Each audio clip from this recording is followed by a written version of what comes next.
Hey guys, how y'all doing? I'm here to give you guys a recap on the new episode of Ansatsu Kyoushitsu second season, or you could call it Assassination Classroom second season, which is on episode 17. Now, this episode right here, I gotta say, they did a nice job with certain scenes here and there, but it could have been better in a certain sense, but I think it did somewhat of a good job. Call me a guy who nitpicks, but I am who I am, and I like to be a little honest with myself here and there. And we have to it that we pick off where Nagisa suggests that he wants to save Koro-sensei. After hearing about his past and thinking about what he did for them back then, he pretty much stated his reasons why he wants to save him, you know? And we have to it that a lot of Class E students agree. Some of the Class E students wants to help Nagisa out with having to save Koro-sensei. But Nakamura comes in and says, "Sorry to break up the mood, but I'm against it. He taught me, and I've been looking at it this way, that we are nothing but an assassin and a target. Those bonds are so important to me that I have to kill him." And Nagisa was pretty shocked about that, and Terasaka comes in and backs her up by saying, "You want to save him, but how are you going to do it?" It'll be interesting to see how he was made from scratch, but you think it's real easy just to find out how he became from the very beginning.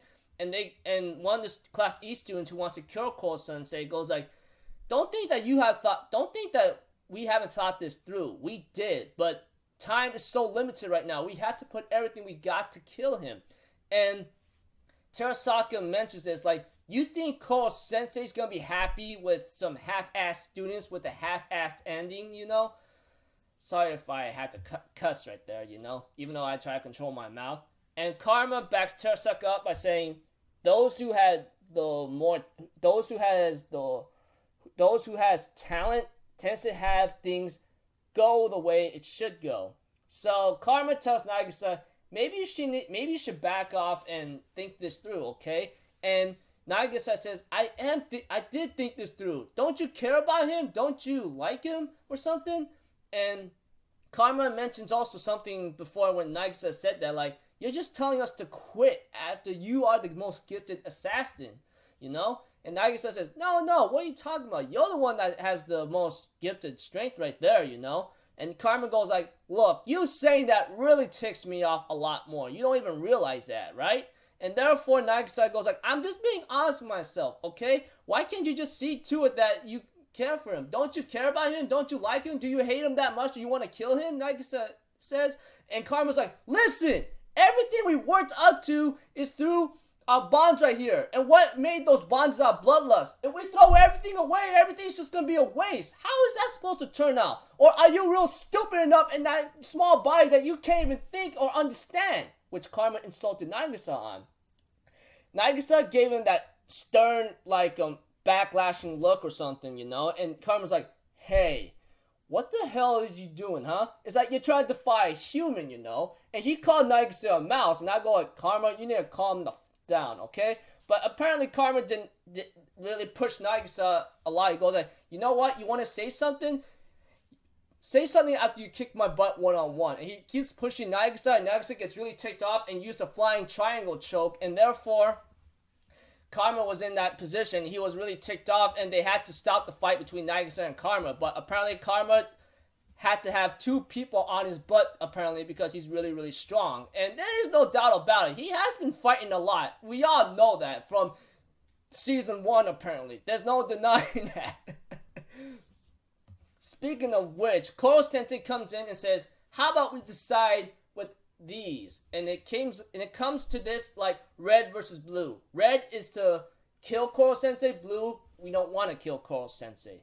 And we have to it that our buddies, on the other hand, that Koro-sensei has yet planned all this out from the beginning if things were supposed to get a little rough and tough, and you know.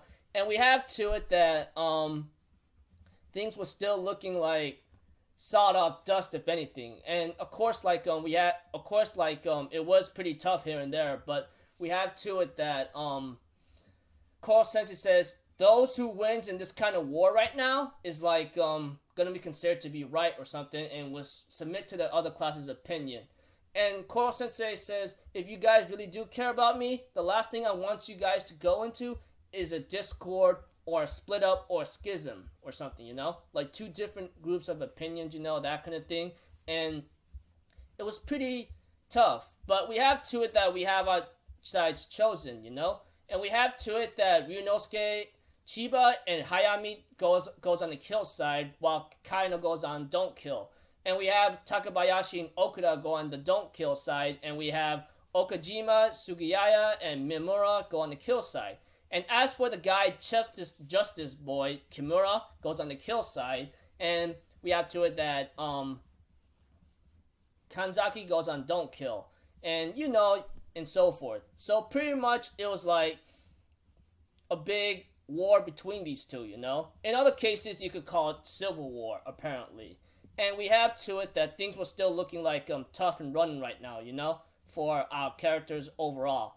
When the beginning of the game started, it seems like we gotten a lot of characters like killed out. Not to mention around the middle to the end, you know? It gotten pretty crazy. Of course, like Kanzaki did make a spotlight along with some other people who made the spotlight, especially Hayami. Oh my gosh, that girl was like the major threat hold to like the blue team, because she's like freaking one of them sniper killers right there, along with Chiba, Ryunosuke Chiba. But apparently he got eliminated around the beginning of the game too. So yeah, around the war.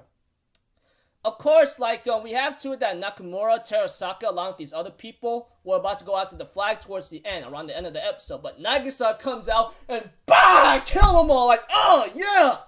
And it ends up around there with Nagisa and Karma like staring at each other, like getting ready to like tell each other that the game's not over yet. But next episode, I'll look forward to the most. I really hope they do this well, because you know, like they did a nice job in this episode for the other scenes in the manga, but I think they could have done better. So overall, I think they did a nice job. I mean, it could have been better, but it is how it is, you know. I'm a little like nitpicky and so forth, but yeah. So until then, I'll see you guys in my next video. So I'm Alpha Zero. Have a good day, and I hope you guys enjoyed the episode as much as I did, even though I wish they could have been better. But it is what it is. Okay. Peace out. Bye-bye.